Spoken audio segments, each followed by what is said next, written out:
Ano, pinali niyo sa katawan niyo? Opo, yun po yung ginamit namin sa pagtawid. Okay. Isa-isa po kami, kasama ko po yung lola ko, yung lolo ko. Kamusta naman sina lolo't lola? Kasama po ng Diyos, buhay pa. Siyempre, may ginaw pa yan, Micaela. Talaga po. Inakakawa yung lola ko kasi naghihirap na po. May mga maliliit pa kayong bata sa bahay? Wala po, pero wala naman. Child. Oo. Na ate, na talaga naman po, naghihirapan din siya. Ngayon naman, nasa na kayo, Micaela? Po, nasa na kayo ngayon? Ako nakikitira po kami sa bahay ng boyfriend ko, sir. Okay. At pati mga lolo't lola mo? Opo, sir. Napakabait naman niya. Oo nga po, malaki po talaga pasasalamat namin. Hindi sila nasalanta? Hindi rin po, kasi yung bahay po nila nasa taas po, nasa bukid. Okay. Meron ka bang mga pangangailangan? May mga naiwan ka bang kamag-anak dun sa lugar na nangangailangan ng tulong, Micaela? Well, wala naman po, pero nakikita ko po sa news, nababalitaan ko po na ang dami po talaga mga kagayano, so mga taga-iligal na nangangailangan po talaga ng tulong. Wala na po silang bahay, wala na po silang gamit, wala po talaga lahat. As in, parang babalik po talaga kami sa una. Kailangan po namin ng tulong ng buong Pilipinas, sir. At kumikilos na ngayon ang Kapuso Foundation. Ikaw ba, pag nakakarinig ka na, nakikita mo muli umuulan, at nakikita mo yung ilog nyo, hindi pa ba bumabalik sa normal yung nararamdaman mo at may takot at pangamba pa rin? Meron pa rin po, sir. Kasi, meron pa rin po, hindi po natin alam kung ano po mangyayari. Kagaya nung gabi yun, hindi po talaga namin in-expect na mangyayari yun sa amin, sir. Una gabi, di ba? Gabi, madilim. Madilim, wala po ilaw, umuulan. Oo. Nakakatakot po talaga, sir. Yung agos ng tubig, sa tingin mo, gaano yung lakas ng current nito? Sa tansya mo? Po talaga, sir, yung parang pinupush ka na po talaga. So, ibig sabihin kung wala yung kumot na ibinato sa inyo, matatangay ka na. Opo, ang tapang ng tubig. Okay, sige. Ingat ka at gumagawa lahat ng paraan. Ang private, at gobyerno para matulungan kayo dyan. Maraming salamat sa pwesto mo. Salamat po. Micaela de Guzman, isa po sa mga nakaligtas sa naturang trahedya. Malaki po ang pinsalang hiniwan ng Bagyong Sendong. Sa uling tala ng National Disaster Risk Reduction and Management Council, umabot na sa mahigit 300 ang namatay dahil po sa bagyong ito. Ito ang sugatan, 200 ang hindi pa rin nakikita, 141 bahay ang tuluyang nasira. At 169 na mga bahay ang bahagya naman pong napinsala. Sa kabuuan, mahigit 19,000 pamilya ang apektado. Karamihan dito ay mula sa Region 10 o Northern Mindanao. 12,200 ang naapektuhan ng Bagyong Sendong doon.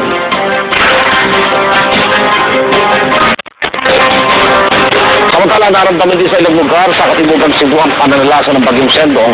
Puspusan din doon ang pangalat ng donasyon ng GMA Kapuso Foundation at makidalita na tayo kay June.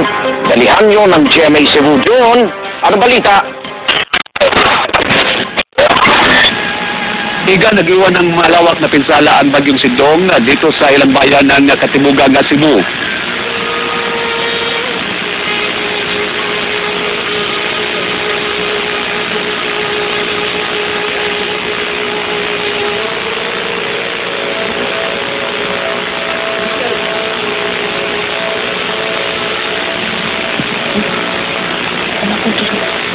June? Okay, babalikan po natin si June. Deleganyo ng GMA Cebu. Samantalang nag-ustad rin ang fundraising drive ng Department of Interior and Local Government o DILG para po sa mga nasalanta ng Bagyong Sendong sa Mindanao. Nananawagan si Interior and Local Government Secretary Jesse Robredo sa mga empleyado ng mga lokal na pamahalaan na mag-abot ng tulong sa mga biktima ng bagyo. Ay sa kalihim, natanggap na ng government employees ang kanilang 13-month pay at Christmas bonus. Kaya naman hindi niya magiging mabigat ang 100 pesos na voluntary contribution mula sa bawat empleyado. Sinusuportan ito ng Philippine National Police, Bureau of Fire Protection, Bureau of Jail Management and Penology, National Police Commission at Union of Local Authorities of the Philippines. Kinundira naman kanya ang mga balibalitang naging pabayaraw ang pag-asa sa kanilang tungkulin. Ay Deputy Presidential Spokesperson Abigail Balte, dapat daw mas pagtungunan muna ng pansin ang mga sinalanta ng bagyo kaysa magturuan kung sino ang dapat managot. December 14 pa raw nagsimulang magbigay ng update at babala ang Pag-asa at MDRRMC. Tineklaman ni Bali na bibisita si Pangulo Aquino sa mga biktima ng bagyo sa Iligan at Cagayan de Oro, ngunit di pa masiguro kung kailan. Tuloy-tuloy rin daw ang pagpapadala ng Malacanang na relief goods sa mga biktima ng bagyo.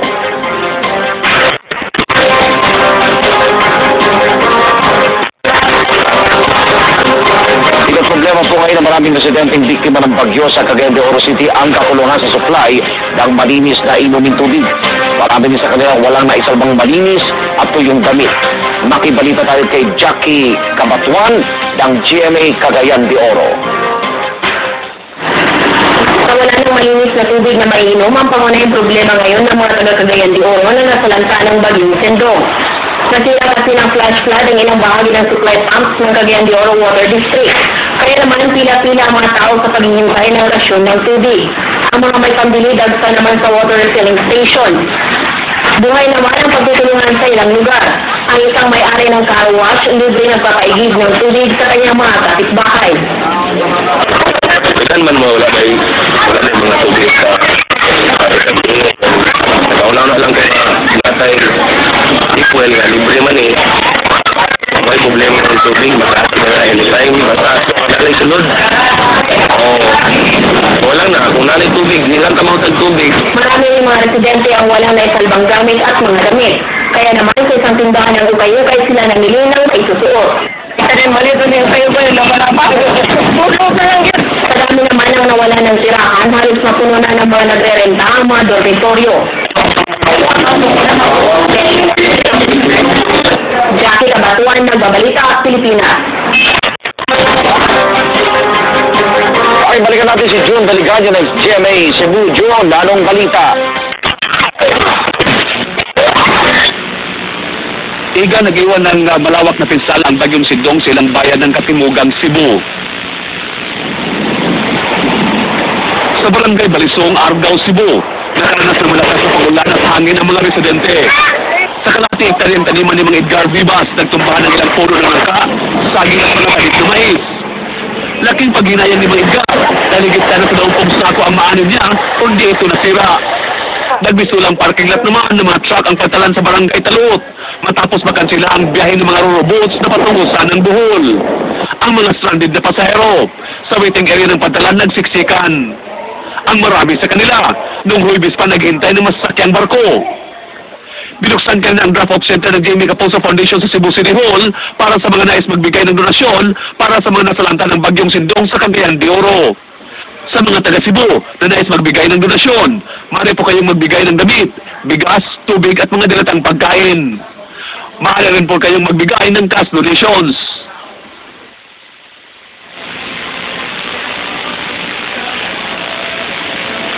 Igan, para sa nais magbigay ng donasyon, bukas ang drop-off center ng Jamie Caposa Foundation dito sa Cebu City Hall, alas 8 ng umaga bukas. Igan? Okay, maraming salamat, June Daliganyo, live mula sa Cebu City. Sa mga nakakuha po ng mga litrato, video kaugnay ng bagyong Sendong, maaari niyo po ipadala ang mga ito sa amin. Maglagon po sa www.uscoop.tv. May mga instruction po doon kung paano nyo may papadala ang video o kaya po litrato. Para naman sa nais magpadala ng text o MMS, ito po, i-text ang scoop space, message, space. Kasama pong pangalan nyo at address, padala po yan sa 4627. At paalala lang po sa ating mga U-Scooper, yun lamang po mga video at litratong pagmamay-ari ninyo ang ipadala sa amin. At abayan pa ang iba pang balita kaunay ng panalasan ng bagyong Sendong. Nagpapalik po ang Balita Pilipinas. Prime time.